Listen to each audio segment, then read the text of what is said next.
আচ্ছা দেখেন, তাহলে একটা সিঙ্গেল কোর কেবলের ক্যাপাসিট্যান্স যদি, তাহলে ক্যাপাসিট্যান্সের একক কি বলেন? ফ্যারাড। ফ্যারাড।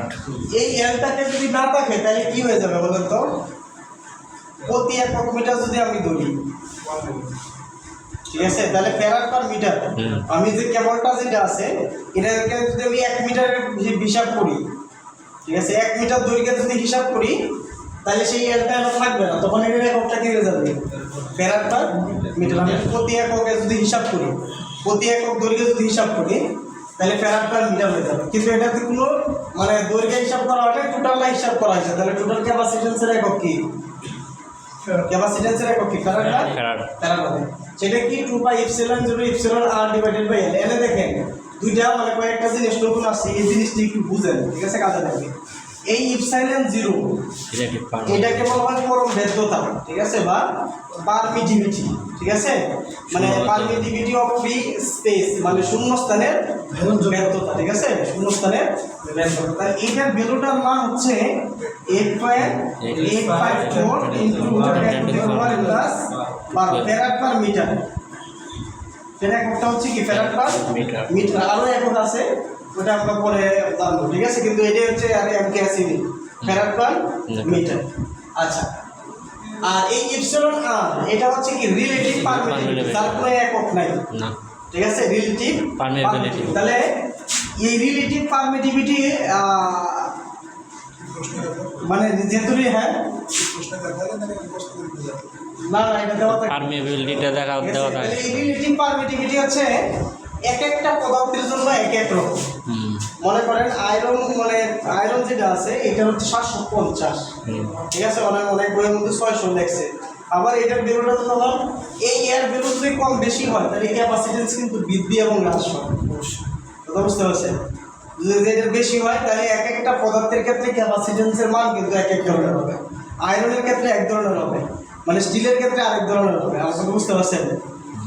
আচ্ছা, এইটা আর এই ইপসিলন জাস্ট শুধু খালি যদি ইপসিলন লেখা থাকে, এটা হচ্ছে পদার্থের ব্যর্থতা, ঠিক আছে, মানে এটা হচ্ছে কি? পদার্থের ব্যর্থতা।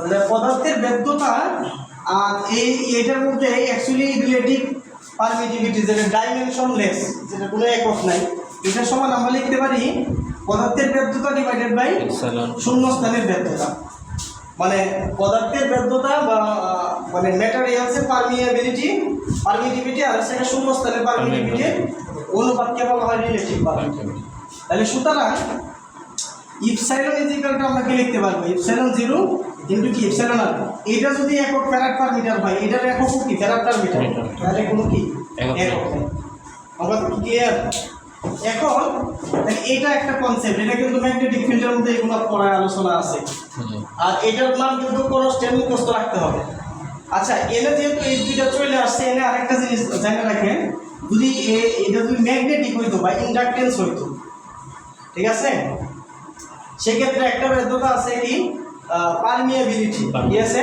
পারমিয়াবিলিটি। তাহলে শূন্য স্থানের পারমিয়াবিলিটি কি? μ0, ঠিক আছে, μ0 এটার ভ্যালুটা কত? 4 পাই ইনটু 10⁻⁷। এইটার একক হচ্ছে কি? Henry per metre. Henry per metre. এটা কিন্তু মুখস্থ হলো, মাথায় রাখতে হবে, ঠিক আছে।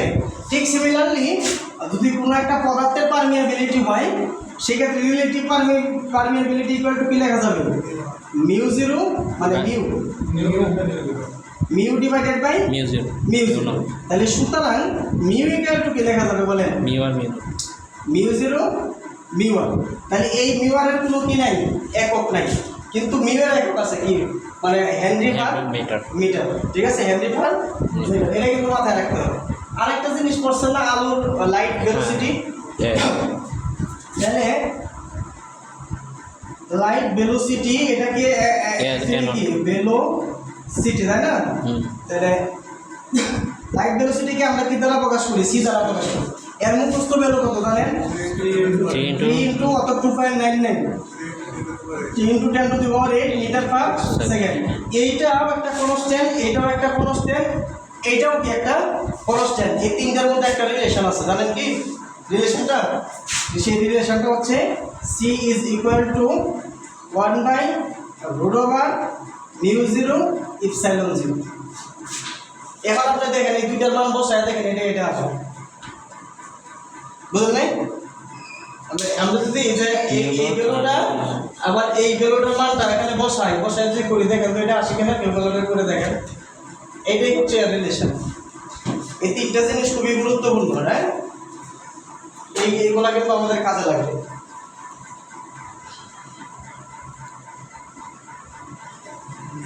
আসছে না? কত আসছে অ্যাকচুয়ালি? -4 বলতে এটা কিন্তু 10 to the power in the পাওয়ার, এটা হচ্ছে 10 to the power in the 7 আর 1/2 আছে কিন্তু, হ্যাঁ মাথায় রাখতে হবে। আচ্ছা আসবে এখন এই তিনটা জিনিস তো আমরা পড়লাম।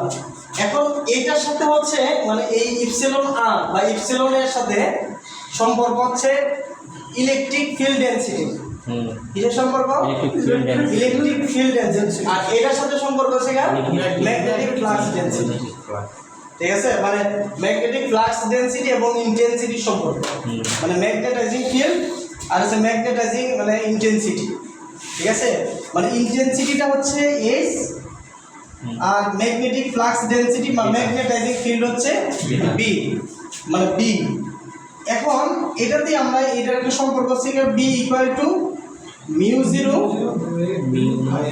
অর্থাৎ অ্যাকচুয়ালি মিউ এইচ, আর মিউ ইকুয়াল টু হচ্ছে কি মিউ জিরো মিউ ওয়ান। ঠিক আছে, মিউ জিরো মিউ ওয়ান। এখন এই রিলেটিভ পারমিটিভিটি যে ফ্রি স্পেস হয় মানে শূন্য স্থান হয়, তাহলে এর মান হচ্ছে 1। তাহলে সেক্ষেত্রে কি লেখা যাবে? Mu zero H. তাহলে এইটার সাথে সম্পর্ক হচ্ছে ম্যাগনেটিক, তাহলে এটার একক কি জানেন? ম্যাগনেটিক ফ্লাক্স ডেনসিটির একক কি? টেসলা। ঠিক আছে, বা অ্যাকচুয়ালি ফ্লাক্স ইকুয়াল টু কত, মানে ম্যাগনেটিক অ্যাকচুয়ালি এটার ডেফিনিশনটা আসছে কোন জায়গা থেকে? ফ্লাক্স থেকে। মানে flux density equal to B equal to 5 কত এম, মানে এটার একক হচ্ছে কি ওয়েবার পার বর্গ মিটার অর টেসলা। কথা বুঝতে পারছেন? অ্যাকচুয়ালি এটার আরেকটা মানে হচ্ছে কি বি ইকুয়াল টু, মানে এটা হচ্ছে কি মানে ম্যাগনেটিক ফিল্ড এবং ম্যাগনেটিক ফিল্ড ইন্টেন্সিটির রিলেশন। কথা কি বুঝতে পারছেন? তাহলে এইটার সম্পর্ক সাধারণত মিউ এর সাথে, আবার এইটা ইপসিলনের সাথে যেটা সম্পর্ক সেটা ইলেকট্রিক ফিল্ড ইন্টেন্সিটি। কিসের সম্পর্ক?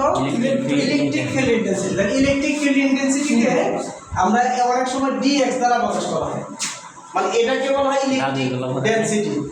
ঠিক আছে, ইলেকট্রিক চার্জ ডেনসিটি। কথা বুঝতে পারছেন? এটা হচ্ছে অ্যাকচুয়ালি এটা তো ফ্লাক্সের সাথে সম্পর্ক, আর এটার সম্পর্ক হচ্ছে কিসের সাথে? চার্জের সাথে। ঠিক আছে, এটা সমান কিসের সাথে? চার্জের সাথে। এইটার সমান কি লেখা যায়? এটা সমান লেখা যায় হচ্ছে যেহেতু চার্জ, ঠিক আছে, ডিভাইডেড বাই হচ্ছে এ। ঠিক আছে, ডেনসিটি, ঠিক না? যেহেতু কি এটা ডেনসিটি, এরপরেও এটা যেরকম এইরকম একটা সম্পর্ক, এটা এরকমও একটা সম্পর্ক আছে। বুঝতে পারছেন? মানে এই মানে ইপসিলন দেওয়া একটা সম্পর্ক আছে। তাহলে এই ইপসিলন যে সম্পর্কটা আছে সেই সম্পর্কটা হচ্ছে আপনার ইএক্স, মানে এটা মানে একটা মানে ই মানে ধরেন এক্স নাও লেখা হবে E is equal to Q by এটা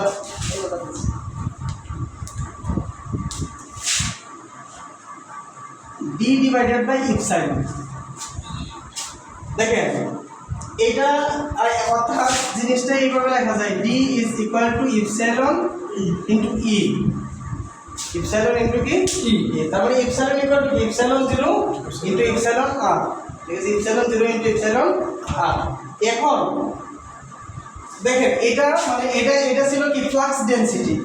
খেয়াল করেন এটা অ্যাকচুয়ালি ফ্লাক্সের সাথে flux density equal to mu into H, আর এটা electrical density, electrical field density বা ইলেকট্রিক্যাল চার্জ ডেনসিটি, এটা ইকুয়াল টু ইপসাইলন ইনটু কত ই। আর এই হচ্ছে ইলেকট্রিক ফিল্ড, ইলেকট্রিক ফিল্ড। তাহলে ইলেকট্রিক ফিল্ড ইকুয়াল টু আবার কি জানেন? এটার একক কি, মানে এটার একক তো ওয়েবার পার বর্গ মিটার বা টেসলা, আর এটার একক কি যেহেতু চার্জ ডেনসিটি। ঠিক আছে, তাহলে কুলম্ব পার বর্গ মিটার কি বল চার্জ, যেহেতু চার্জ ডেনসিটি। ঠিক আছে, যেহেতু চার্জ ডেনসিটি তাহলে এটার একক কি হবে? কুলম্ব পার বর্গ মিটার। তো ডেনসিটি না ক্ষেত্রফলের সাথে কুলম্ব পার বর্গ মিটার, এটার একক কি? ই এর একক কি? ই হচ্ছে কি ইলেকট্রিক ফিল্ড। ইলেকট্রিক ফিল্ড, তাহলে ইলেকট্রিক ফিল্ড যদি হয় তাহলে এটা দেখেন ওয়েবার/4 বর্গমিটার এরকম একটা আছে, মানে কি টেসলা। তাহলে এই ইলেকট্রিক ফিল্ডের এককটা হচ্ছে E is equal to B by distance, তার মানে কি হচ্ছে ভোল্ট পার মিটার। তাহলে ইলেকট্রিক ফিল্ডের একক কি হবে? Volt per metre. This is the concept of magnetic ফিল্ডের বেসিক। কথা বুঝতে পারছেন? তাহলে basic concept of magnetic field, এই জিনিসগুলো হচ্ছে, এই বিষয়গুলো হচ্ছে অ্যাকচুয়ালি ম্যাগনেটিক ফিল্ডের ভিতরে এগুলো আছে। ঠিক আছে, বা আপনারা সলিডের মধ্যে বসছেন, এগুলো কিন্তু কাজে লাগতেছে। ঠিক আছে, ইলেকট্রোম্যাগনেটিক্স আছে, বা তারপরে ম্যাটেরিয়াল সায়েন্সের মধ্যে পড়বেন, এই যে এগুলো আছে। ঠিক আছে, সবগুলো ক্ষেত্রে এই জিনিসগুলো লাগবে। তাহলে এই টুকটাক জিনিসগুলো যদি জানা থাকে না, এগুলো এককগুলো কিন্তু পরীক্ষাতে আসে। ঠিক আছে, এই যে ইলেকট্রিক ফিল্ডের একক কি? ভোল্ট পার মিটার কিন্তু। হ্যাঁ, এটা যেহেতু ভোল্ট, আর এটা হচ্ছে একক কি? Volt per metre. এই জিনিসটাই আপনার এখানে কাজে লাগবে। ঠিক আছে, এখানে আমরা এই যে ফর্মুলাটা প্রমাণ করবো, এটা দিয়ে এটা থেকে অনেকটাই কাজে লাগবে। দেখেন আমরা কিভাবে, আমি মুছে দিলাম এটা।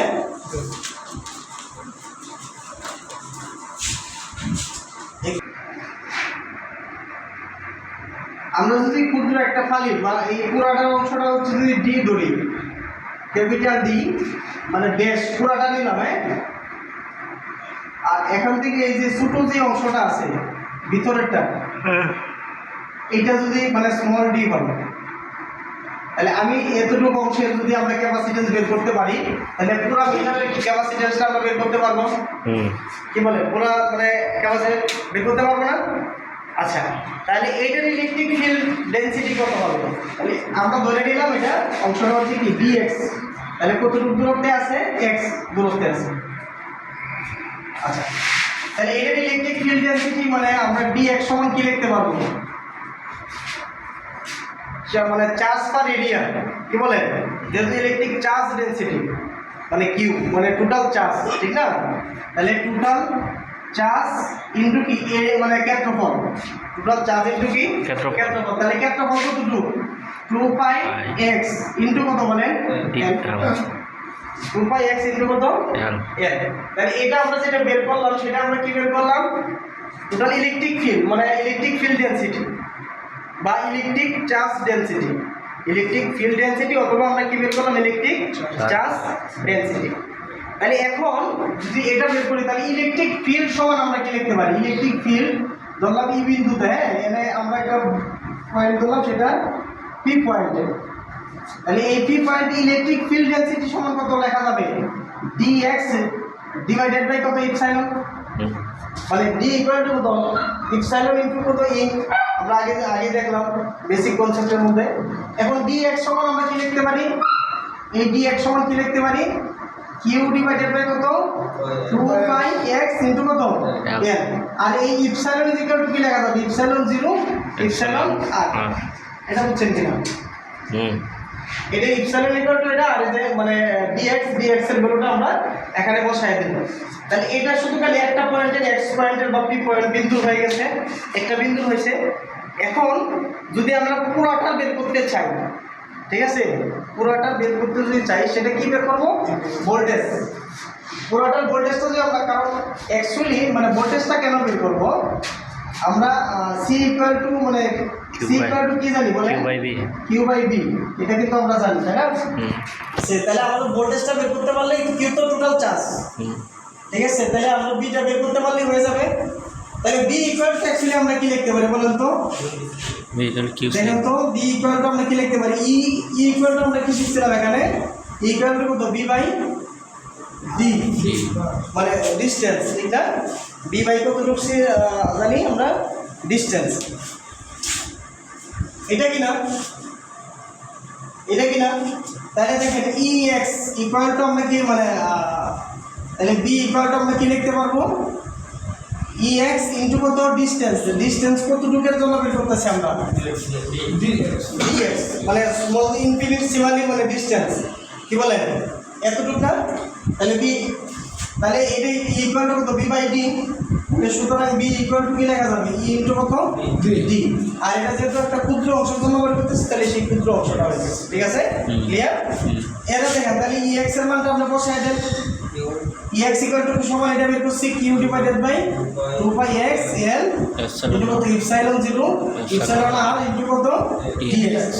এখন যদি আমরা পুরোটা টোটালটার ভোল্টেজটা বের করতে চাই, ঠিক আছে, তাহলে টোটালটা বের করতে চাইলে আমাকে কি করতে হবে, কোন জায়গা থেকে মানে ইন্টিগ্রেশন করতে হবে, এই ডি বাই 2 থেকে ডি বাই 2 পর্যন্ত, মানে ওই যে ব্যাসার্ধ নিয়ে নিলাম আর কি। ঠিক আছে, ব্যাসার্ধ নিয়ে নিলাম। ঠিক আছে, এই তাহলে এখন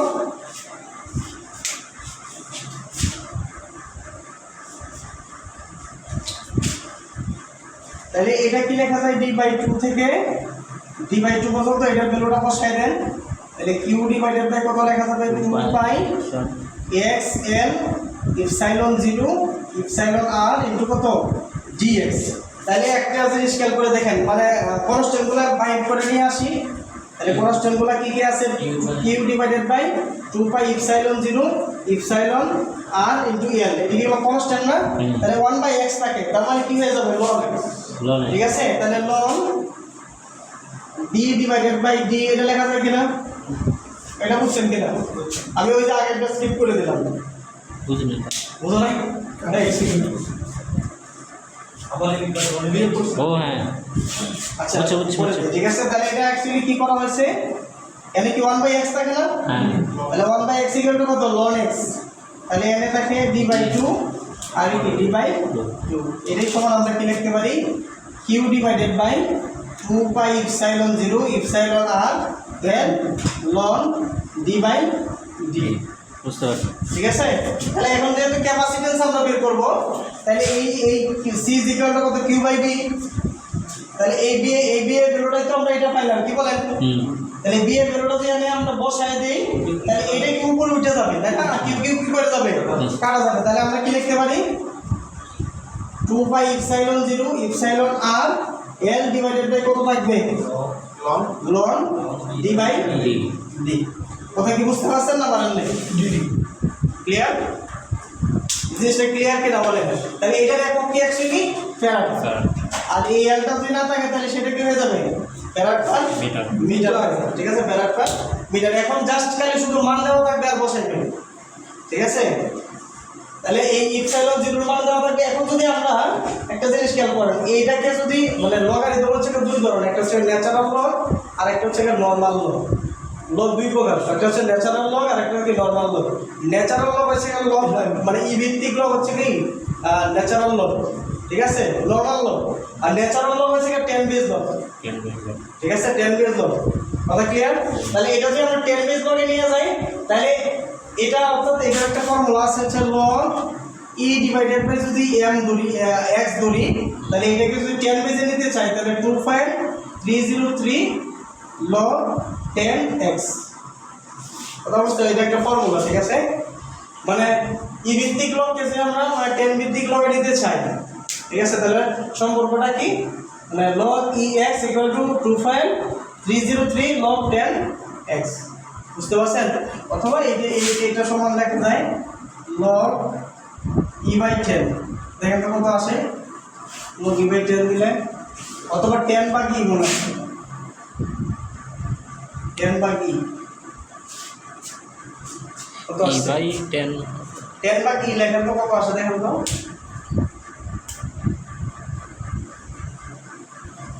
ক্যালকুলেটর করেন।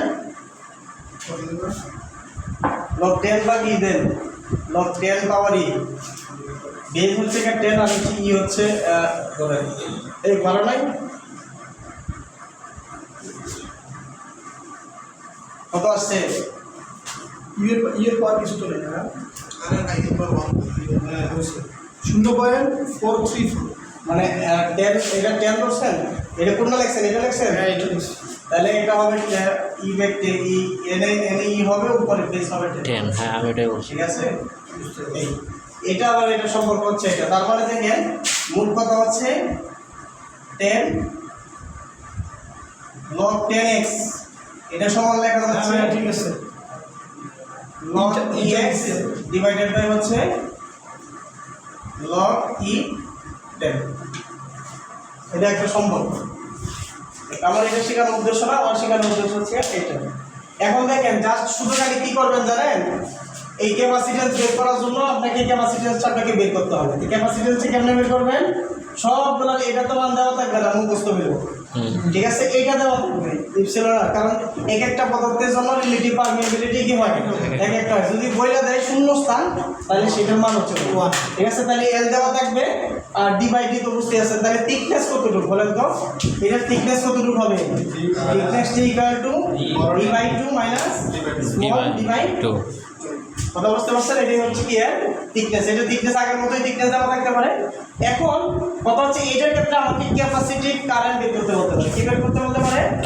Capacitive current. তাহলে একটা জিনিস খেয়াল করেন, আমি ফিগারটা মুছে দিলাম, জাস্ট খালি ফর্মুলাগুলো নিয়ে যান, তাহলে মানে ম্যাচ হয়ে যাবে। ক্যাপাসিটিভ কারেন্ট কোনটা? ক্যাপাসিটিভ কারেন্ট মানে যেহেতু এটা সি উপাংশ, তাই না? তাহলে সি ইকুয়াল টু আমরা কি লিখতে পারি? যেহেতু এটা সিস্টেম যদি 3 ফেজ হয় তাহলে আমাকে পার ফেজ নিতে হবে, ঠিক আছে? ফেজ ভোল্টেজ দিতে হবে। তাহলে ফেজ ভোল্টেজ দিলাম, তাহলে বি বাই অ্যাকচুয়ালি কি হবে বলে? এক্সি। বি বাই এক্সি। তাহলে এই এক্সি ইকুয়াল টু আবার আমরা কি জানি বলে? ওমেগা। তাহলে 1 বাই ওমেগা ছিল। তাহলে কি লেখা যায় অ্যাকচুয়ালি?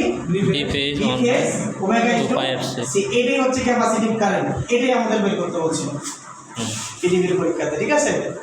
তাহলে এইটা, তাহলে ক্যাপাসিটিভ কারেন্টের একটা ফর্মুলা পাইলাম। তাহলে সি এই ওমেগা তো ফ্রিকোয়েন্সি দেওয়া থাকলে ওমেগা পাওয়া যায় উপায়ে, আর ভোল্টেজ তো অবশ্যই দেওয়া থাকবে। হ্যাঁ, আচ্ছা এটা আরেকটা বলতে পারে মানে টোটাল ক্যাবার বের হবে। ক্যাবার তাহলে টোটাল ক্যাবার আমরা তাহলে কিভাবে বের করব? তাহলে আমরা এই জিনিসটা বুঝতে দিই। হ্যাঁ, তাহলে টোটাল ক্যাবার মানে কি? মানে রিঅ্যাকটিভ পাওয়ারটা চাইছে। কি চাইছে? রিঅ্যাকটিভ পাওয়ার। এখানে তো রেজিস্ট্যান্সের কোনো উপাংশ নাই, তাহলে অ্যাপারেন্ট পাওয়ারটাই কি হয়ে যাবে? রিঅ্যাকটিভ পাওয়ার। যেহেতু অ্যাক্টিভ পাওয়ার নাই তাহলে সেটা কি অ্যাকচুয়ালি? তাহলে ক্যাবার আমাদের কিন্তু টোটাল ক্যাবার বা চার্জিং ক্যাবার বের করতে পারবে। তাহলে টোটাল ক্যাবার বা এম্বার হতে পারে ইকুয়াল টু কি লেখা যাবে? ফেজ ভোল্টেজ ইনটু আইসি ইনটু কত বলেন? কারেন্টটা পাইছেন যেটা আইসি। এখন আইসির মান আপনি বসাই দেন, phase voltage IC equal to কত পাইছেন? তাহলে ভি স্কয়ার ওমেগা সি। এখন এই ভোল্টেজটা এটা যদি মানে ভোল্টেজে থাকে তাহলে অ্যাকচুয়ালি জিনিসটি কিসে বাড়িয়েছে? ভোল্ট এম্পিয়ারে। তাহলে 1000 দ্বারা ভাগ করলে কি কিলো হয়ে যাবে? যদি মেগা বলে তাহলে 10 টু দি পাওয়ার 6 দ্বারা ভাগ করতে হবে। এটা তো পারবেন নাকি? এইটাই এখানে জাস্ট পরবর্তীতে করে হচ্ছে 10 টু দি পাওয়ার, এটাই হচ্ছে কেবল। বুঝতে পারছেন না? পারেন কঠিন হয়ে গেছে? এটাই হচ্ছে মানে আন্ডারগ্রাউন্ড কেবলের মানে ক্যাপাসিটেন্সের বেসিক, আর কিছু নাই এর মধ্যে। জাস্ট খালি ম্যাথ একটা ম্যাথ পড়াবো যেটা পিডিবিতে আইছিল।